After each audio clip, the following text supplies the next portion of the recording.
লীগ খুনি লীগের গুপ্ত হত্যার বিরুদ্ধে এবং এই ছাত্র জনতাকে নিরাপত্তা দিতে ব্যর্থ হওয়ার দায়ে সরকারের বিরুদ্ধে এবং বাংলাদেশের প্রধান রাজনৈতিক দলগুলো ছাত্র জনতাকে নিরাপদ করতে না পারার কারণে তাদের বিরুদ্ধে আমরা কর্মসূচি ঘোষণা করছি। আমরা 3 দিন সময় দিলাম।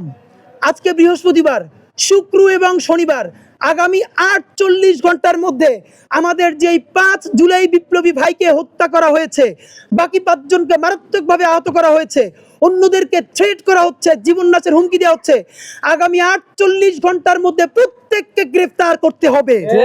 শুধু গ্রেফতারি না, অনতিবিলম্বে তাদের শাস্তি নিশ্চিতের ব্যবস্থা করতে হবে। গণহত্যার দায়ে আওয়ামী লীগকে নিষিদ্ধ করতে হবে। নিষিদ্ধ করার আগ পর্যন্ত আওয়ামী লীগের উপজেলা পর্যায়ের প্রত্যেক 10 জন শীর্ষ নেতৃত্বকে বাংলাদেশকে নিরাপদ করার জন্য গ্রেফতার করতে হবে। যদি আগামী শুক্র এবং শনিবারের মধ্যে না পারে, তাহলে আগামী রবিবার 22শে ডিসেম্বর রবিবার ঠিক 12টায় শাহবাগ জাদুঘরের সামনে থেকে মিছিল নিয়ে আমরা ইনকিলাব মঞ্চের পক্ষ থেকে ছাত্র জনতা প্রধান উপদেষ্টার বাসভবনের সামনে যাব ছাত্র জনতার অনশন কর্মসূচি পালন করার জন্য। আমরা চিৎকার চেঁচামেচি করতে করতে আমরা অসুস্থ হয়ে গেছি, আমাদের গলা থেকে আর কথা বের হয় না। আমরা আর চিৎকার চেঁচামেচি করতে পারবো না।